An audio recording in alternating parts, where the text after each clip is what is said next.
1FM, Alisa Melekhina here. Thanks for joining me in this video. We're going to cover a very important topic today. We're talking about logical thinking in chess. And of course, when you think of chess, you think of calculation. And in fact, a misconception that a lot of beginners have is that very strong players can think many moves ahead.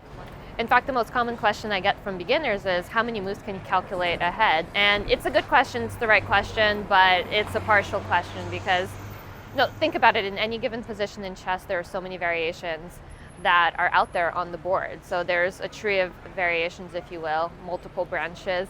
So it's not just about how far you can brute force calculate it, because that's not going to mean anything if you calculate these multiple variations and you can't choose which one to continue with. So even more important than calculation in chess is evaluation, and that's where the logical thinking comes in. That's how it plays together with calculation. And to hammer in on this concept, we're going to look at a few examples where it's a very complicated situation, involves a lot of calculation, and we're going to try to distill the essence of calculation and logical thinking in chess. This is very important to chess mastery.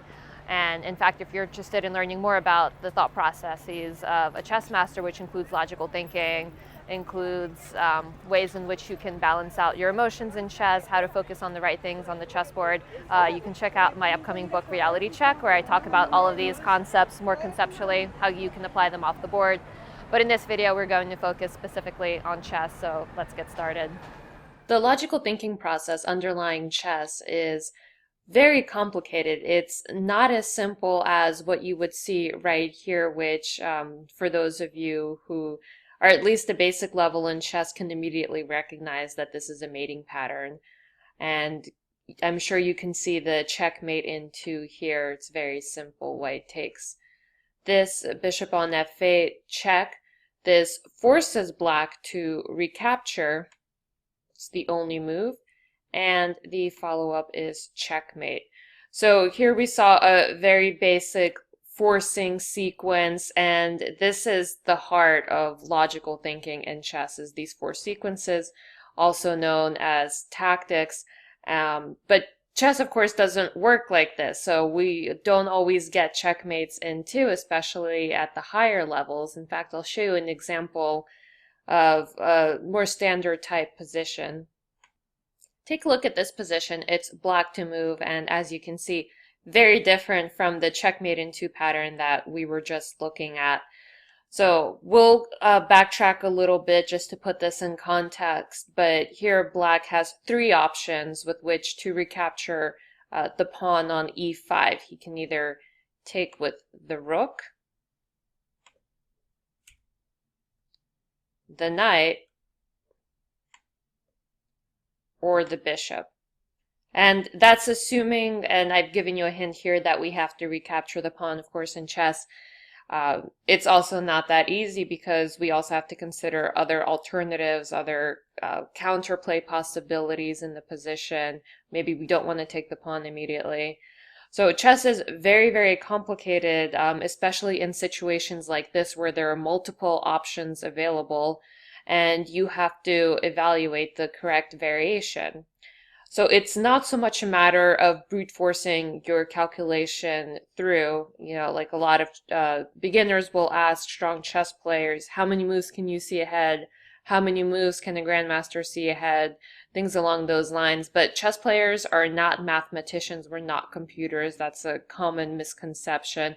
Computer can see very far ahead. And of course, so can grandmasters, but that's not what makes them strong players, because even if you can see all the moves ahead, how do you know which variation to choose? That's the heart of a strong chess player, is being able to evaluate all of the different variations within the tree of variations, if you will, and choosing which continuation is best. So here your task is to assess which piece do you recapture the pawn with and why. And there's not going to be a concrete win at the end of this. It's not like the checkmate in 2 pattern. But chess is about accumulating small advantages over time, especially as you progress into top-level chess. You're not just going to win material outright. So you have to hold on to those advantages, keep them up, and it's all about decision making throughout the game. So you're going to be faced with decisions earlier on. You're going to be faced with decisions here in terms of when to exchange, which pieces to exchange, how that leaves your position, and at each inflection point you have to keep making the right decisions. And the stronger players are better at making decisions because they've seen more patterns, they're more experienced, and they can apply that base of patterns to similar types of positions, and we're going to look at that more concretely here. But again, just to put this in context, let's backtrack into how this position arose, which should help inform your decision somewhat. So this is actually from one of my games played in the last round of the 2015 Millionaire Chess Open in Las Vegas. I was playing an international master.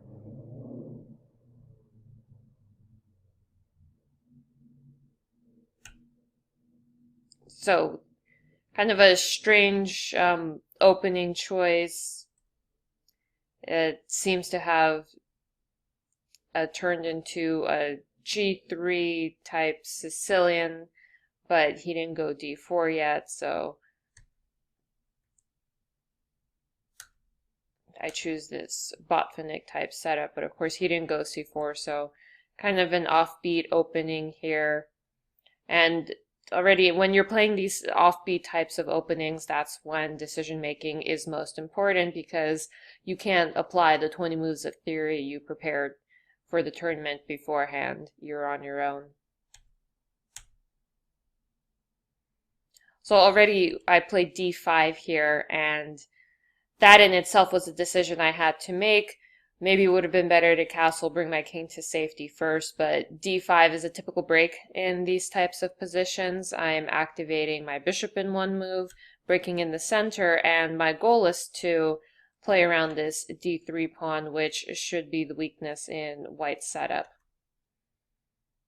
So he decides to take, because if he doesn't take, then possibly I can take on E4 at some point, exchange queens.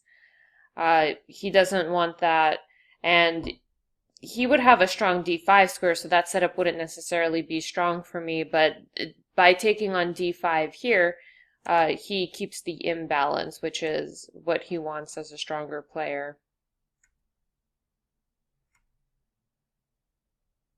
So I castle, I get my setup, and now we've reached this sort of position where both sides will start to maneuver around the structural facets of the position. There's no immediate plan in sight, so I decided to play a prophylactic move, h6, because I could tell that the knight was coming to e4, where it would attack the c5 pawn, and possibly bishop g5 would come, or the other knight could come to g5, and this would just cut off White's play around this square, which is how he often pivots to get to the more central squares.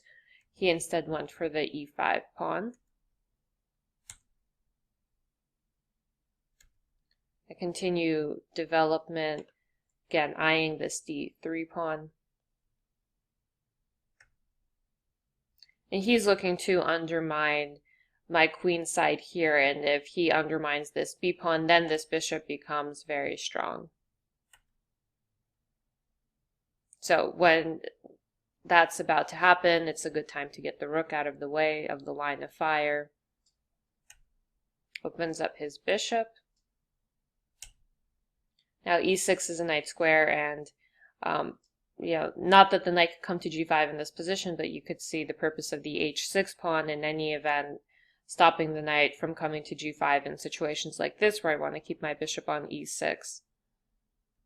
So he continues playing around the light squares, but I already like my position at this point because White doesn't have any immediate threats. In the meantime, my center is strong. The knight on h4 is very out of play here, and the d3 pawn is very weak, and my pieces are very decently placed here. So this probably is the first big decision of the game, so I had to make other decisions along the way, such as going d5, such as where to put my bishop. Do I put it on f5 immediately? Back here, do I put it on another square? Do I want to go bishop g4? where do I put my queen? Do I want to go queen c7, or do I go bishop f5 and move the queen to d7? So every stage of the game here, every move is a decision. And again, we're in unfamiliar territory, at least I was, because I was like way out of book early on in the game. And those are the hardest positions to play. And in fact, a lot of players, they're very strong in the types of openings that they know very well and they've studied very deeply. But once you get them out of book, then they're lost. They have no idea what they're doing, because that's when they have to make the most decisions. I mean, if you want a poker analogy here, that's why they say the stronger players are better playing post-flop, because that's where you have to make more decisions than when you're playing pre-flop. And that's when, it's not just about what you have in your hand, it's about the cards on the table, it's about what the other players are doing. There's so many more factors, and that's why the weaker players aren't going to play as well in that situation. Exact same thing in chess. If you're out of book, you're in unfamiliar territory, you're going to have to make decisions on your own. And if you're not trained in thinking the right way, which is this like very logical approach to thinking, but not just the logic, it's also about applying intuition, because chess is a game of perfect information, but it also draws on your intuition and experience and how quickly you can analogize previous patterns you've learned to new situations, and how you can identify which decisions need to be made and how you make them. Because a beginner looking at this position may not have an idea of where to place the pieces, because they've never seen a position like this. So they may analogize to another opening they've seen, if they've seen very few openings, and just put the bishop on g4 automatically, because that's where they're used to putting bishops. And it's not like bishop g4 is necessarily losing in this situation, but it's a different decision, and the bishop is not as effective there as it would be on f5. Now, it's a minor decision, almost imperceptible difference here, but it's these small decisions over time that add up. And if you're not accumulating advantages, or if you're letting your opponent accumulate advantages, then this is how you start to lose the thread of the game. Okay, so this was one decision. Then, where do I place my rook? Where do I retreat with the bishop? Where do I put the queen? Queen d7 now is a normal setup against this type of queen a4 setup, and White always has to watch out in case there are any discoveries. But this position is very solid for black, so this is definitely one option. But at times like this, you have to assess all of the dynamic factors of the position, and you'll notice, well, wait a second, this knight on h4 is pretty loose, and before I move my queen, maybe there's something here. Of course, the knight is protected, but that's a factor I should focus on. Like this queen is out of the way on a4. This rook on e1 is loose. This knight on d5 is active. So again, I've never seen this position before in my life during the game. This was the first time. So I'm trying to explain my thinking process as I was playing in this game, and this game took place, almost 2 years ago. So it's a bit difficult, even directly after the game, to recount all of my steps. But I'm hoping that by at least showing you what the thinking process is during the game, you can hopefully get a sense of what is required during a game when it comes to applying your own thinking process. And maybe next time during a game, if you find your mind wandering and you're not really sure what to think about, at least you have some guideposts here. And again, it's more about just getting experience playing different types of positions, seeing different types of tactics on the board, because what I ended up playing here was knight f4. The f4 square is very strong for the knight in this position, especially. It's attacking this bishop on g2, and that's a very strong bishop in White's position. So if I can exchange that bishop for this knight, I'll be in good shape, because then I'll be in control of the light squares. It also attacks this weak d3 point, and now, in fact, there are two pieces attacking the d3 pawn, queen and the knight, so White has to act fast. This knight f4 maneuver is common in other types of openings, especially when you have an attack with f4, f5 going on the king side, but it more so happens in closed positions. Not so much in this position, but again, because I was familiar with it in other positions, I was able to use that pattern recognition and apply it here. And we're going to look at some more concrete examples of base patterns and how they're applied in more complex positions in the next example. In this example, I just want to take chess thinking and logical thinking to a more abstract level just to give you an idea of all of the elements that go into thinking about a chess position. So here white has to deal with this knight somehow. He basically has to recapture it because of the double attack with the bishop on g2 and the pawn on d3. So it's not a forced winning sequence like we saw at the very beginning. Definitely no checkmate in sight here. But white is pretty much forced to recapture it, either with the bishop or with the pawn. And if he takes with the bishop, I'll simply take back. And he still can't recapture this pawn because I'll recapture the knight here, and I'm a piece up, so my pawn on f4 is just left there, and in the meantime it opened up this bishop on g7, so that's looking pretty good. I can take on g3, create more weaknesses. I'm in pretty good shape here. So taking with the bishop is not a very good option for white, but in going knight f4, I of course had to spend some time assessing g takes f4, which is the most challenging move in this position. I do not want to play knight f4 unless I'm absolutely sure that I can quote-unquote get away with knight f4 and if white recaptures with the pawn, because I'm essentially sacrificing a piece, at least temporarily though, of course, because I can take the knight on h4. The piece count is back to even. In the meantime, white has doubled pawns on the f-file. He has to deal with them. And there are a lot of tactics that he has to assess. So in playing knight f4, I had to calculate at least this far. So this is two moves. We go knight f4, g takes f4. And this is while calculating what happens if bishop takes f4. What happens if white doesn't take f4, you know? Can he take on e5? That's something else to consider because the e5 pawn is protecting the knight on f4, especially if the bishop takes. So I have to make sure that I have an intermediate move here. I have this check. And if he simply moves the king, I'll recapture this knight, no problem. So he has to recapture this. And I'll recapture. And it turns out that this knight is pinned. So I'm essentially going to put pressure on this knight and win back material. I'm down the pawn here. But there's this tactic, queen d5, and that threatens mate on g2. Threatens this knight on e5. And again, this rook is still pinned because white is not developed, and he spent time moving the queen to a4, and that's another element of the position I had to consider.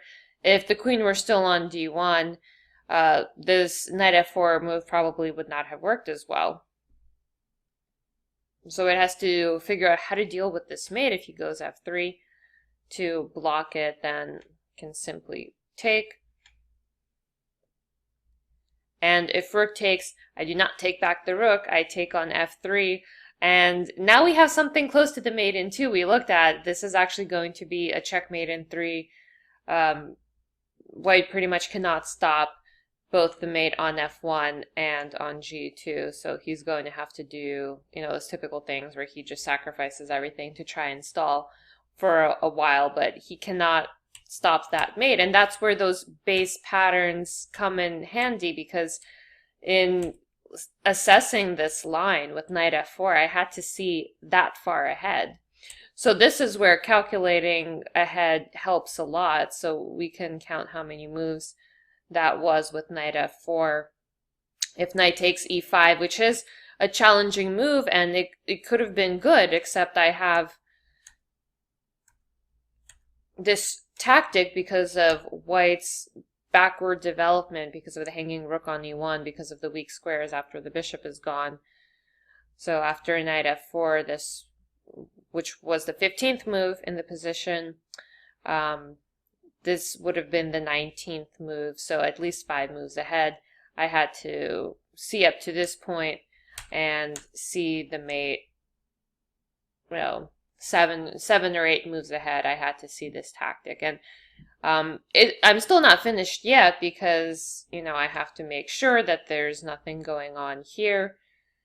No, this prophylactic h6 move actually came in handy. Again, I could go bishop f8 here. It wouldn't be a big deal, but well, these things help. You don't end your calculation here when you're threatening mate because white still has forcing moves, so I have to think about this, and my analysis doesn't really end until this position, when I see white has no way to stop the checkmate. Queen e2 is the only move that stops it temporarily, and then I'm checkmating next move. It's a maiden one here. And this is move 24. So yes, almost 10 moves ahead I had to see in this position, but it doesn't necessarily tell me if knight f4 is the right move. All it tells me is what are the consequences of this move, which is very important. And you know, beginner players, they're not able to see maybe more than 2 or 3 moves ahead, and that is a big deficiency in chess playing. And as you get stronger, your calculation will improve, but that's not the end of the story, because you still have to consider, well, not knight takes e5, but what about bishop takes f4? What's happening there? And how do you assess this position? Because, well, this after g takes f4, of course, you're a piece up. You can assess that. But what if white doesn't take on f4? You know, move like bishop e4.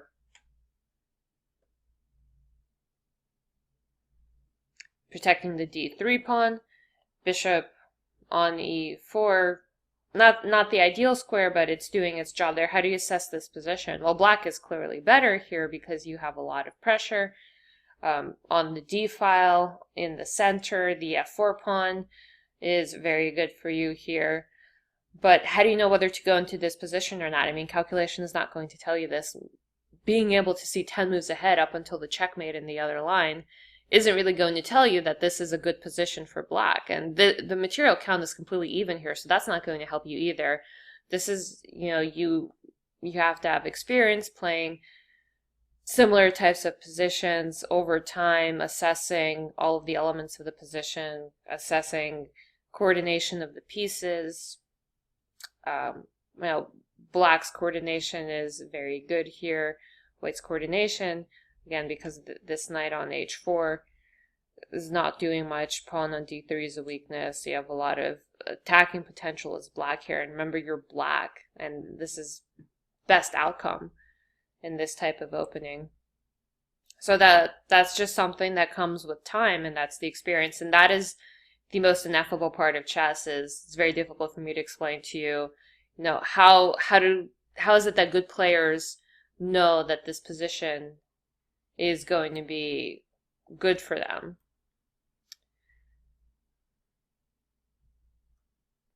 And then that's, of course, the bishop takes. You have to think about the pawn takes, which is the most direct challenge to this line.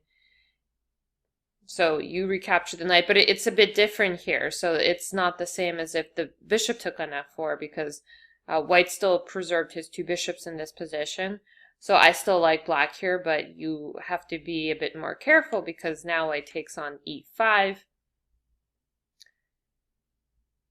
And you can't take back immediately here.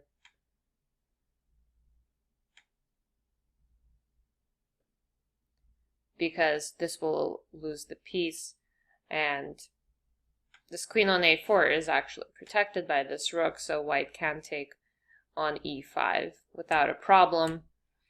So you have to be prepared to go into this line knowing that at least for this move you'll be down a pawn. And what do? Well, I had calculated up to this point, and of course you do not want to make a move like knight f4 unless you've calculated everything. So I took on c4. Again, here, does white take with the pawn on c4? Do they take with the queen? What happens if they take with the pawn?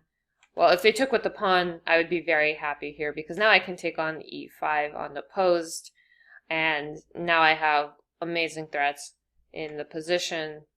Here's a discovery. Again, this rook is inactive. If I can get my bishop to e5 and threaten mate, I mean, that's probably the first thing that jumps out at me at this position, and we'll look at base checkmating patterns similar to this soon, is you have to think about that, and that informs your decision making and analysis as well.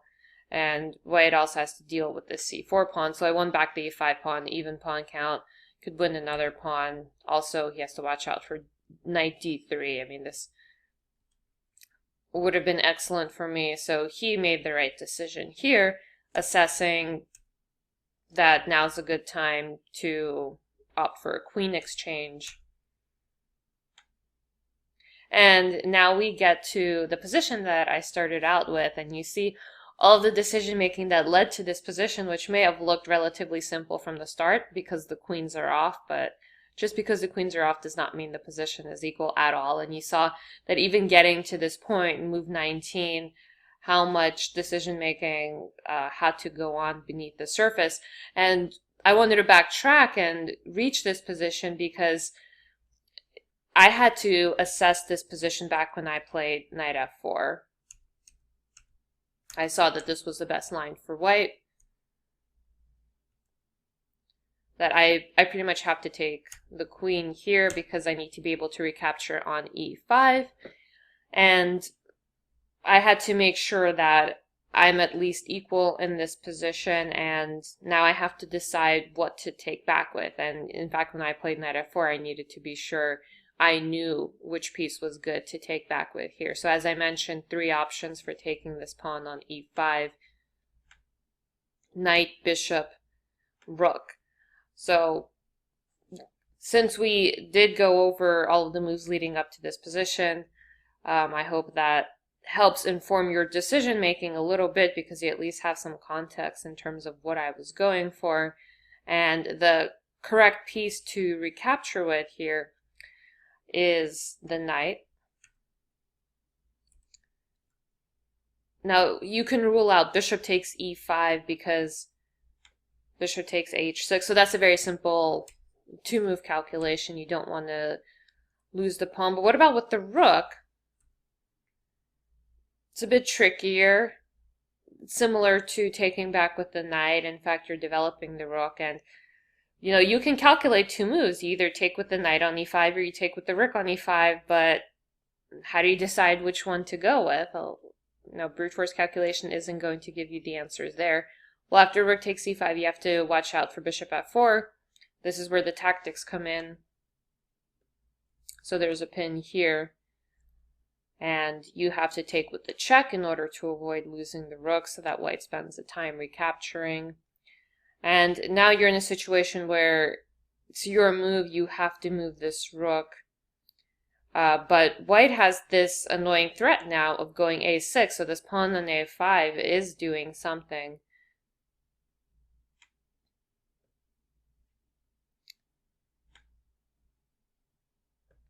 But now white's rook is very active, so the problem is that if you take back with this rook, white is going to come in with a check.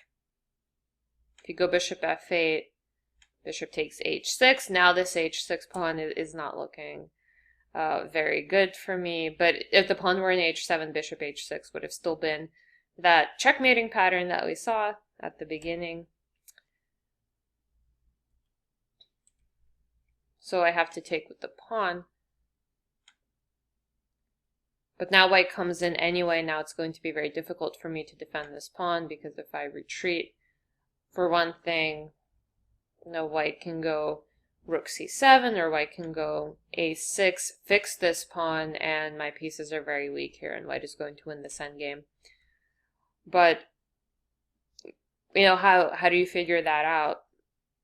Well, this is where all the endgame experience comes into play, and even though the material count is even here, you can see that this rook is so passive that, you know, I may as well be down 2 pawns here because my pieces are almost paralyzed. In the meantime, white's pawn is very far promoted. It's also the same color, this pawn, as this bishop, so it's difficult for me to defend, easier for him to attack. Also, this c5 pawn is going to follow, bishop e3. Taking on c5, attacking a7. It's very difficult for me to stop that. I can go rook c7, and he can capture on c6. So all my pawns are going to fall, and if I try to counterattack, again, this a6 pawn is becoming very dangerous all of a sudden. So I don't want to exchange rooks just yet, and that informed part of my decision. And here it's a bit easier because I'm making decisions based on what I can't do. So I can't take on e5 with the bishop because I'm losing the h6 pawn. Can't take on e5 with the rook because I get into this very bad endgame where white has very quick control of the e-file that will be fatal to my position. So I have to take with the knight here. And I still have to consider bishop f4. But now there's no forced rook exchange, and I'm still holding on the e-file. And basically my plan here was to get into a position where I gave white doubled pawns and hope that I can stop activity on the queen side, and then, play on the king side and hopefully get into an endgame where I can be a pawn up.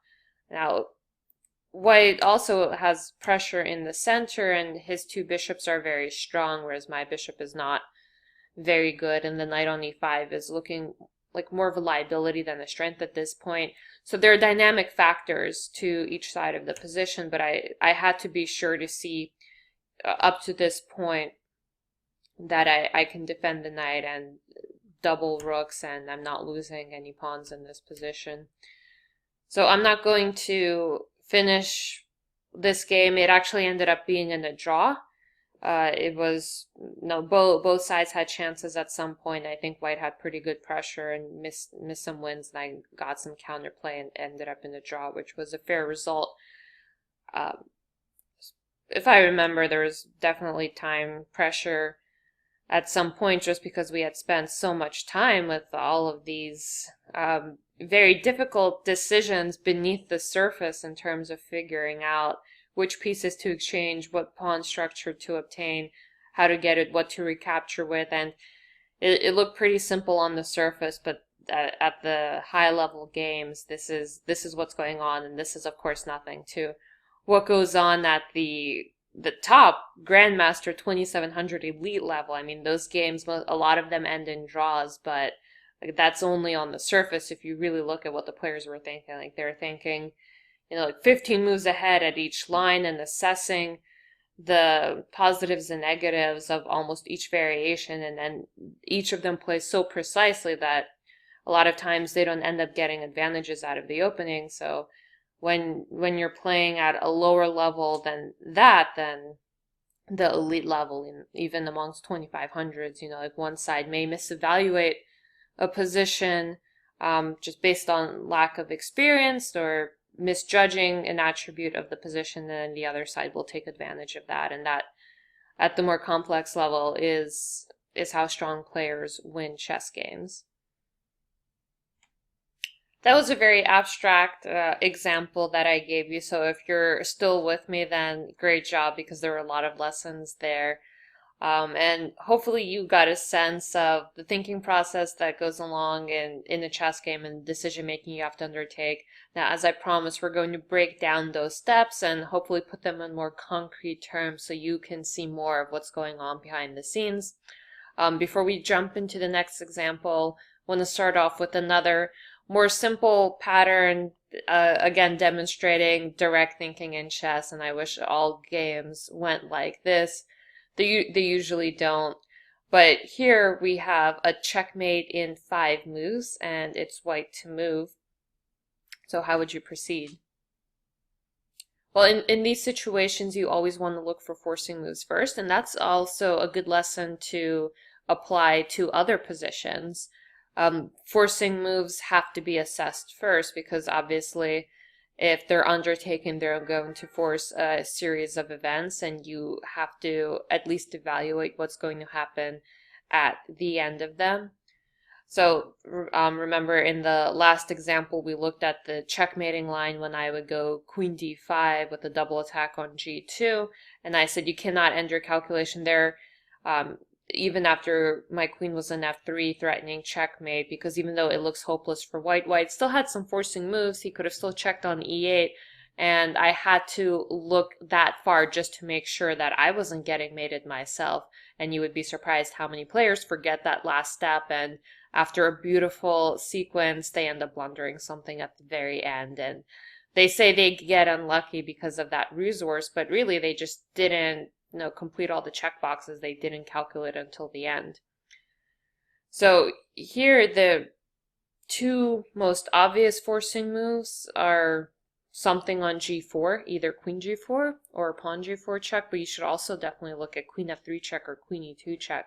So this is a checkmate in 5, and it is still relatively simple to what goes on move by move in a chess game, partly because I'm prompting you. I'm saying there's a checkmate here. Where do you go? You should immediately think of forcing moves, and that's why tactics are helpful, because they build patterns that you can later use in games, but they're unhelpful because you're prompted to look for forcing sequences and to look for specific maneuvers that may be counterintuitive during a game, and you're not trained to think that way during a game because no one is telling you checkmate in 5, go. But the correct starting move is g4 check. The problem with queen g4 is that the king escapes to g6, and if you go back to e4, king just retreats to g7, so there's no progress here. If you're not looking for forcing moves and you're just looking at, d4, you're going to give black time to come in with queen b4.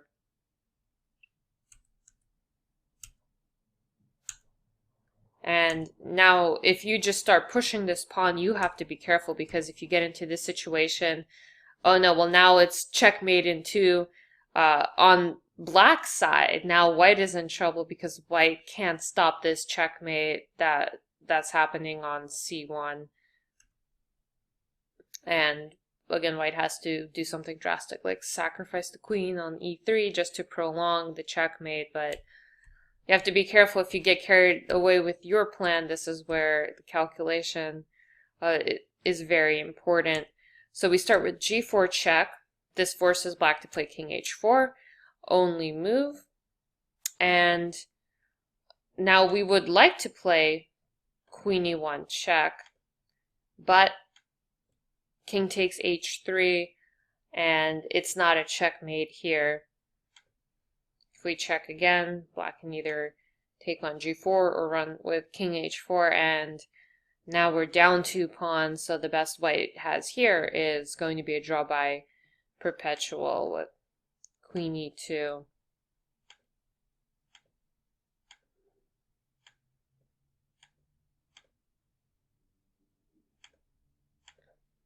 This is going to end up being a draw. But we have a better alternative here. So black's only flight square right now is the pawn on h3. How do we stop black from reaching that square? So you do have to look at forcing moves. You definitely have to look at queen e1 check here. But it doesn't work. So you calculated it, so far as king f4 in this line. So say 7 or 8 moves ahead. But now what about king g2? And this is a strong move.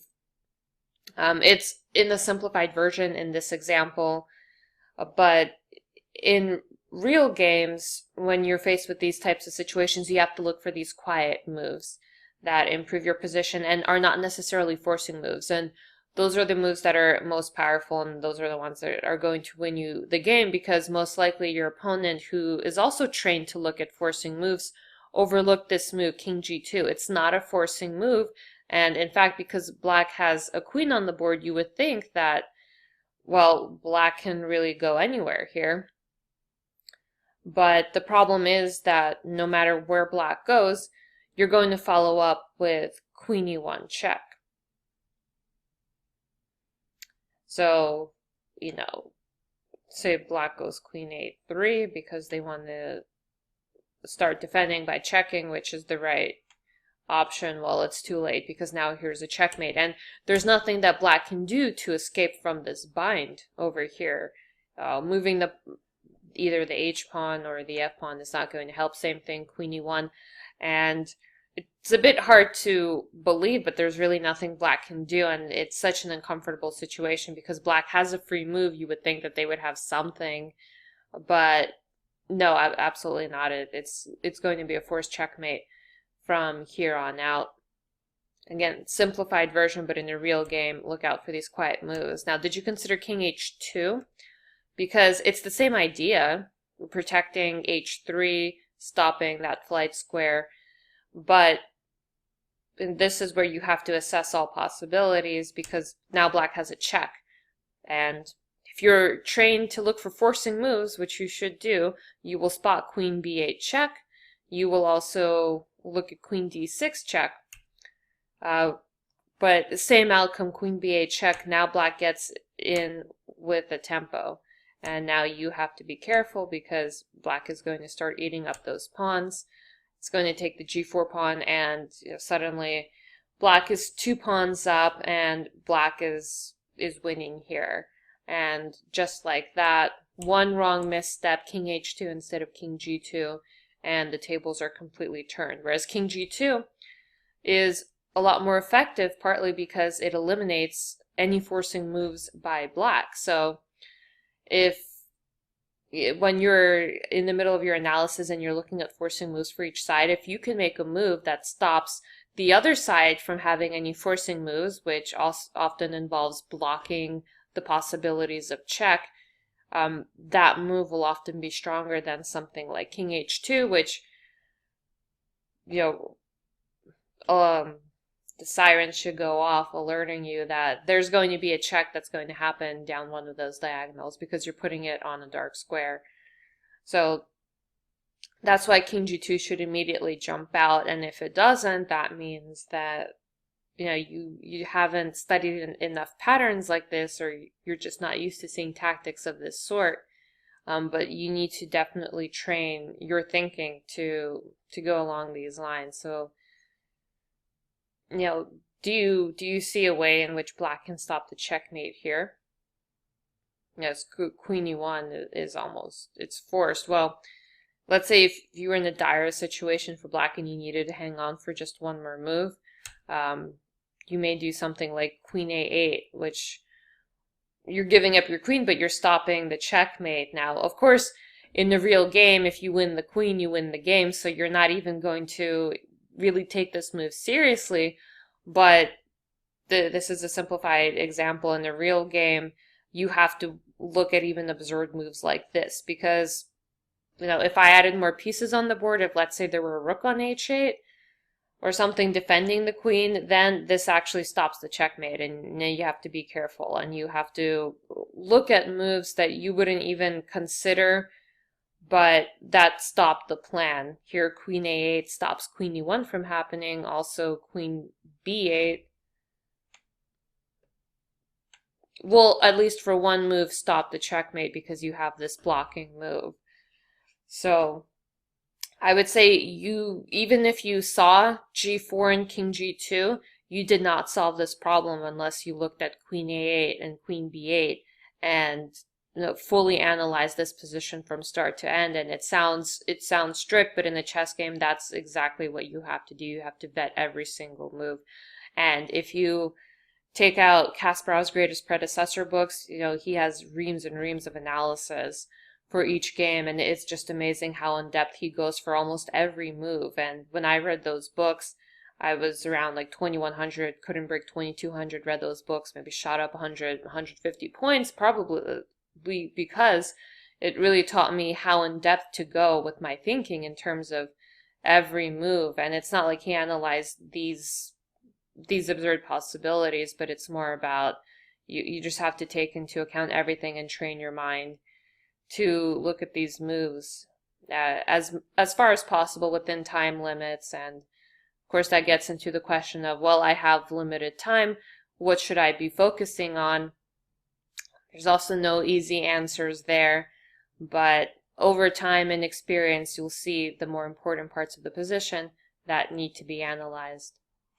Now we're going to take all of the lessons we learned so far about logical thinking in chess and apply it here in this concrete example. I'm going to go through the opening in this one partly because it's my favorite opening, the See-Through Sicilian.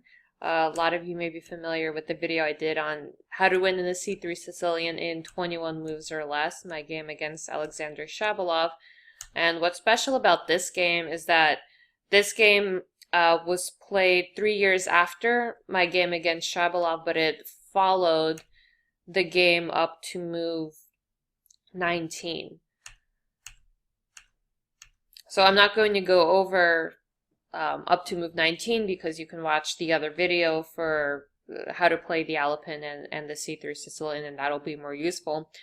But it's also good to note that in context because my previous game informed my decision making and analysis in this one, and a lot of time that's how you build up experience. That's why players like to play the same opening over and over again. In a way, it doesn't make practical sense because why would you go into the same opening every time? Your opponents are going to expect it after a while, and they're going to prepare. And in fact, that does happen at top tournaments, like in the US championships that I play in.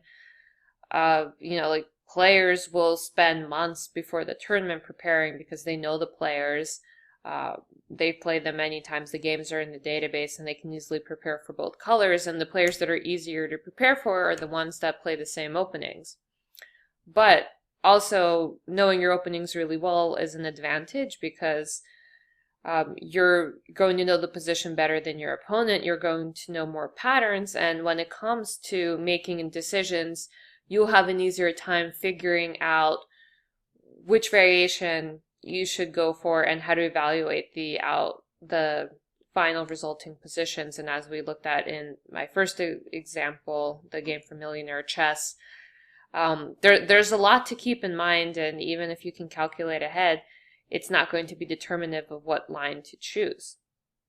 So just myself playing the See-Through Sicilian for white and knowing the ideas gave me somewhat of an advantage against my opponent here, who was not yet a grandmaster. He's a grandmaster now. This was against Razvan Priotu, who at the time was an FM.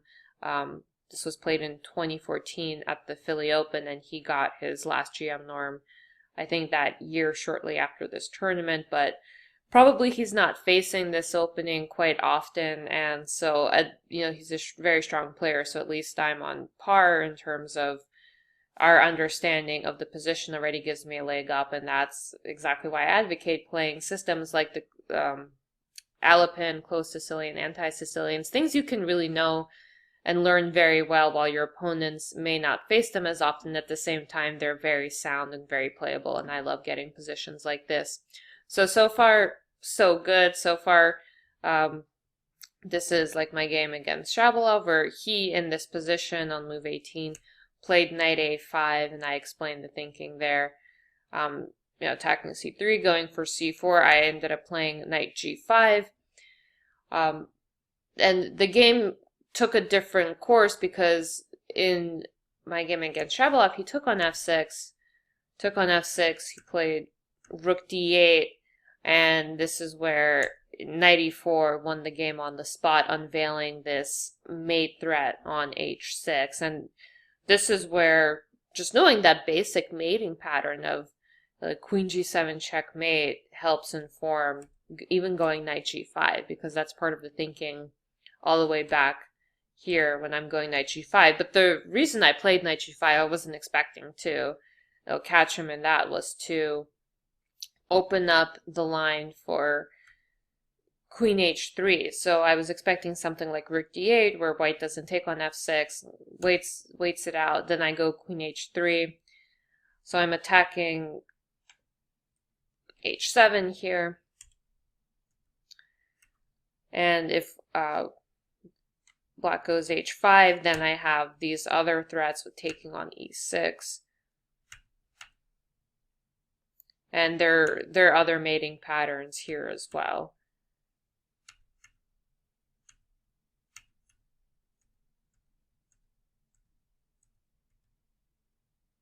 So there's one mating pattern that results out of all of this. That's at king f8 here, king h7, and we have an even simpler one. This is a checkmate, can also take on g6 as a checkmate. And this is something that's behind queen h3.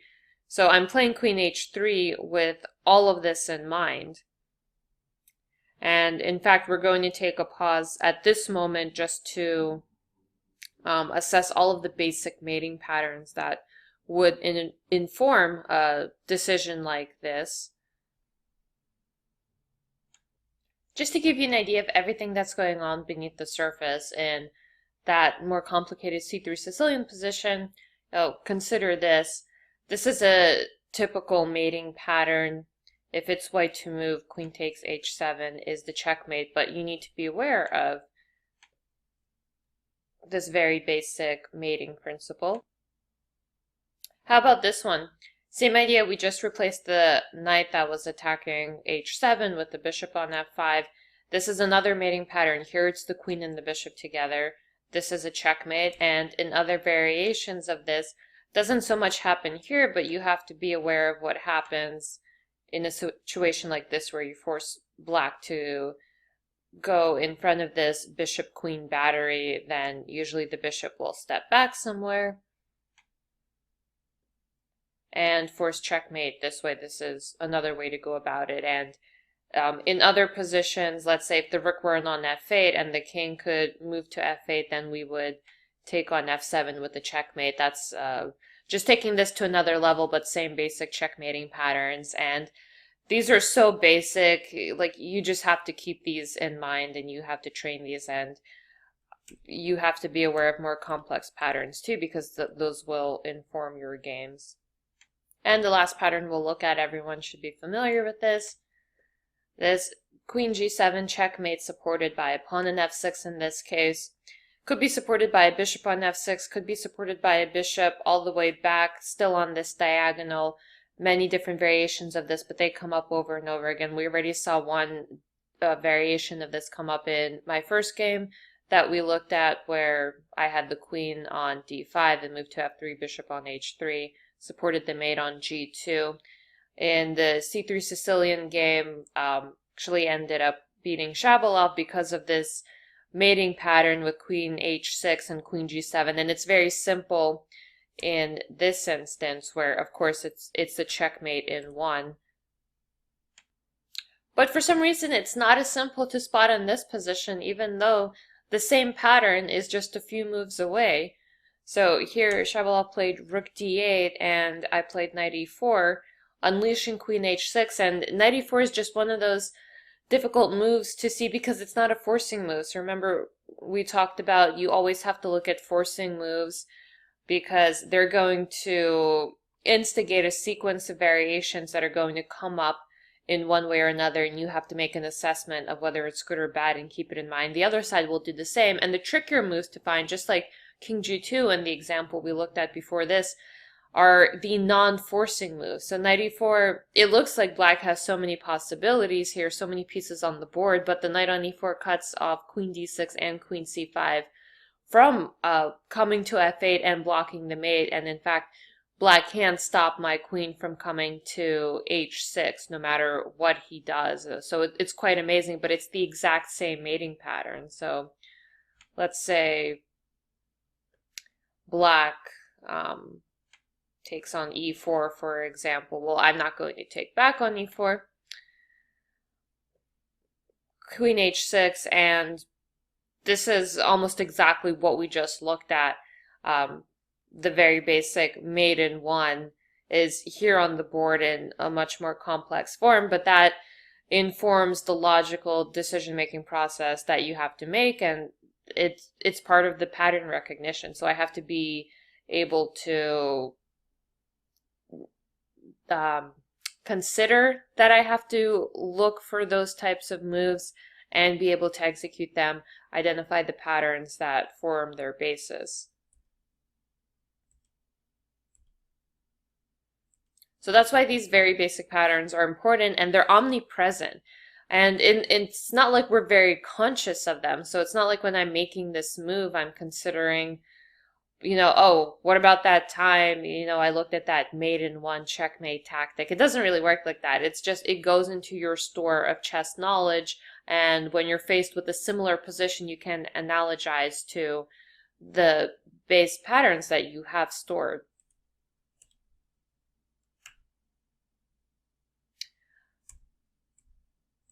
But we're looking at a slightly different game here. Let's go back to my game against Priotu, where instead of going knight a5 in this position, this is move 18, he played queen d8.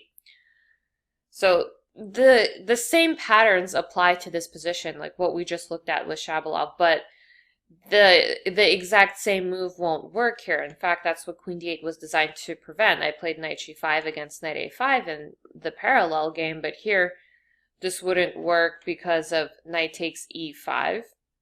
So this queen and bishop together form this battery on the knight, so that if I take this knight, he would be able to recapture and my attack is gone. So knight g5 doesn't work here yet, but I have a different way to get what I wanted and get the same types of patterns going, and that is informed by a multitude of factors. Part of it is my knowledge of this opening, part of it is my previous game history, including the game that we just briefly looked at against Shabalov. Part of it are these basic patterns, these checkmates in one, that are in the back of my mind informing my decisions here. So I played queen h6. And this is a forcing move because this threatens that checkmate in one, so black has to take action. Now the queen on d8 can go to f8, so it doesn't make the same mistake of rook d8 cutting the queen off from that square. But my purpose of queen h6 was not to go for the checkmate on g7 because I knew it could easily be defeated. The point of queen h6 was to drop the queen to h3, so I get the same patterns that we were looking at before, which was the reason I had went knight g5 in the previous game. And just to close the loop here, if black takes on f6, which looks viable, he cannot take back on f6. He can still go queen f8 and stop the mate, but this is not really an option anymore because of this discovery. And this is where that queen h7 mating threat comes into play that we just looked at with the bishop and the queen battery, because I'm threatening checkmate here, so he has to take the bishop, and even though the mate is gone, well, this rook has been hanging. So now I'm up material, and that would be winning for me. So it's a two-step tactic, but it is based on this basic pattern. So that's why queen h6, multi-purpose move designed to stop bishop takes f6 here, threatening mate, and allowing me to play queen h3 without going knight g5. So in the other game I had won knight g5, so I could open the line for the queen to go h3. Now the queen ended up on h3 anyway, and I was very proud of finding this maneuver. It's a very creative way to circumvent black's plan here, and I'm still threatening to go knight g5 next move. In fact, that'll be strong, and then I'll be threatening this checkmate on h7 in one, which is also a basic mating pattern that we just looked at. So now black takes on f6, thinks it's a good time, but I'm always happy when they take on f6, because once I get a pawn on f6, then I get very strong mating threats, especially with g7, and black's back rank is very weak, which helps my attacking chances in some key lines, even though it's not directly on the horizon at this point. It is something to keep in mind, and that goes back to experiencing a lot of positions with successful attacks. You know that where the king is cut off from moving forward, the back rank becomes vulnerable, and that definitely improves your chances. So here black took on f6, and I'm going to encourage you to pause the video here and consider where white should play. So if I pause the video here, then that should be a giveaway that the move is probably not e takes f6, which would be the obvious move. Capture a piece and you recapture a piece. This would be fine, but black would be better here after rook d8, putting pressure on the d file. And now all the mating threats are taken care of if I go knight g5 here, still threatening the mate. He has h6 here. And I'm going to lose a piece because both the knight and the bishop are under attack here. So that was black's plan, but fortunately, because this position is so rich in tactical opportunities for me, and based on, like the different mating combinations that we've looked at, based on all of these ideas, they're coming together and they're giving me a lot of counterplay. So I had other things to consider. And before I show you what I played, and this is the reason why I wanted to go over this game with you, just as a lesson in terms of how to think in chess, how do you figure out what to focus on? Because that's a big part of the thinking process. So the way a computer would approach this position is they would assess every move possible and see what it leads to. So they would look at moves like king h1 here. What about a4? I mean, those seem like outlandish moves, and they are, because black just took a piece and you should either recapture or you better have an amazing counter punch follow-up. So why would you waste your time looking at moves like that? So we as humans, we do by heuristics. We work with intuition. We're not going to spend time looking at moves like a4, at least we shouldn't, because we know that that's not what this position calls for. Now, how can I justify that without going through the entire variation and seeing how it'll end up? Well, a computer would analyze, a move like a4 up to the end and realize, well, it's going to be down a piece and it's going to end up losing, and at some point, I guess it would stop calculating and pick a different line. But, this is something that you pick up with practice over time, over the board. And in this position, it's somewhat obvious. Obviously, I'm not going to look at a move that wastes time, but in other positions, you just have to know what to look at and how deeply to look at it. And that's something that you'll have to pick up on your own with a lot of practice, but at least you'll know to watch out for it. The most important takeaway from this video, I hope for you, will be to be conscious of all of these factors. So next time you're faced with a decision, think about, what should I be thinking about? What patterns am I drawing on? What am I really going for? How do I assess the end of this variation? And what is my evaluation based on? Because if it's just based on emotions, if it's based on, oh, this looks scary, or this looks winning for me, or this looks really strong, I mean, that is never a good reason. You need concrete calculation and you need a concrete assessment, whether it's based on material advantage, whether it's based on attacking chances, initiative. Those are all valid advantages to assess, but you need to have something concrete to back it up with, and that concreteness is either going to be a straightforward tactic, which is the best case because that's the easiest to justify, or it's going to be some stored knowledge base of experience and intuition, and that's a bit more difficult to quantify, but that's what the stronger players rely on. So in this position, I'm obviously not going to spend, more than a second just looking at all the various options I have in this position, king moves. I mean, in fact, in a real game, probably wouldn't even consider it at all, and that's fine. You have to be careful not to take that to an extreme, because you'll definitely get a game where you should be looking at these outside ancillary moves and maybe they'll work, but in this situation, I'm either taking or I'm doing something else.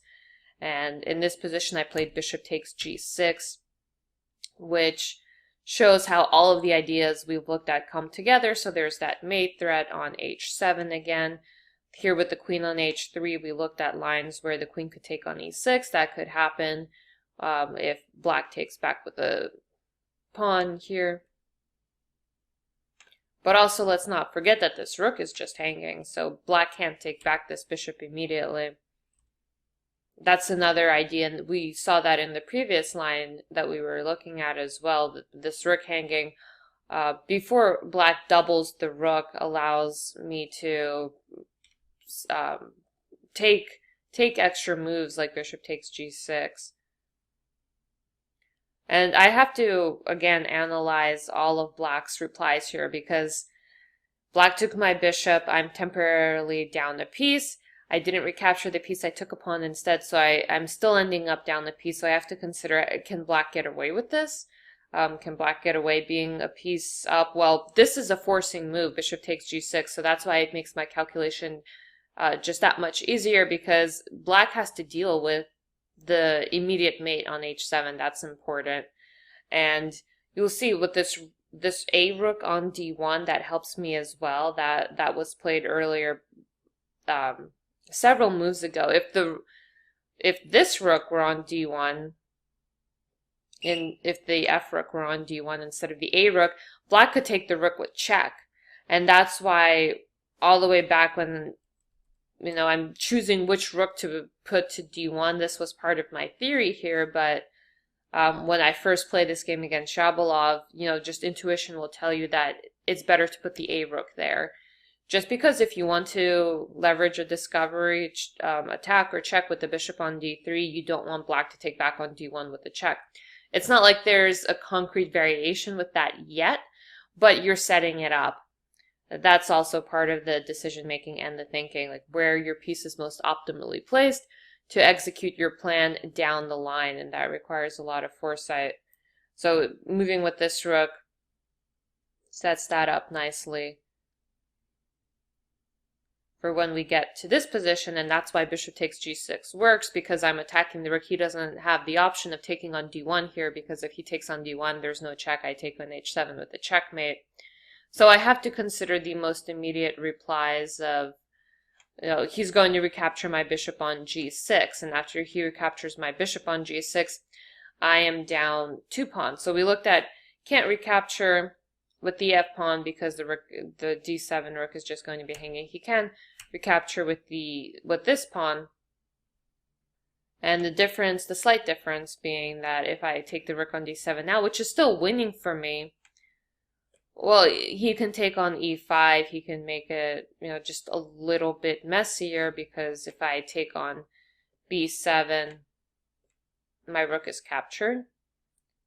Now, in the other line, if he took with the f-pawn, e6 would have been hanging, h7 would have been hanging, but the pawn on f7 keeps the position together. So I'm still winning. I don't have to take the bishop on b7 here. I would take this. But I have an even cleaner way to proceed here. So instead of taking the rook on d7, I have another move at my disposal. Now I take on f6, and this is probably what he missed, and this is the crux of this bishop takes g6 move. Do you see the idea behind taking on f6 here? So the idea is that if he takes the rook on d1, which he did, now I have knight g5, and this is why I showed you that basic checkmate in one pattern, in case you're wondering why I took that interlude. Here it is. So we saw all of the checkmating patterns in action, the most basic checkmating patterns there are, the queen g7 checkmate, various h7 checkmates, and they're all working here, and that's all informing, you know, how I think about this position, how I approach this position, and how I make my decision to go through with it. It's a combination of calculation, because I have to calculate this line with bishop takes g6 at least 7 moves ahead until the end of the line here after knight g5. It's not over. I'm down a lot of material. I'm down a bishop, and after this I'm down a rook. So I better make sure that this works. And in fact, this combination is so powerful that the only way he can stop this is, well, so first he checked, and this is one of those moves you have to look at because it looks innocuous, but if I went king e1, if the pawn were on c3, maybe he could go queen b4 check and start wreaking havoc against my king, which is not safe. So I have to look at moves like bishop a6 check all the way back when I'm thinking of not even bishop takes g6, but even earlier when I'm looking at this maneuver, because I can see that after queen f8, he can take on f6 and go rook d8. So I'm thinking of bishop takes g6 all the way back here, back when I'm playing queen h6, which is move 19. So that's how far I'm calculating ahead.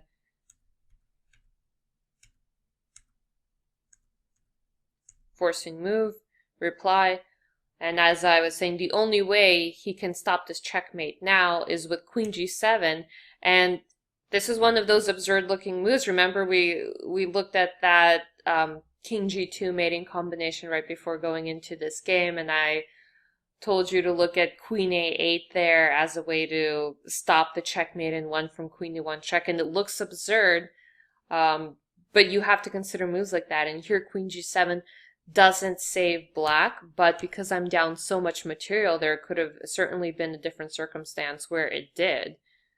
Fortunately, here I have another tactic, and I also had to see this back when playing bishop takes g6 just to make sure it works. I have queen f3, which threatens queen takes f7. That's more mating threats.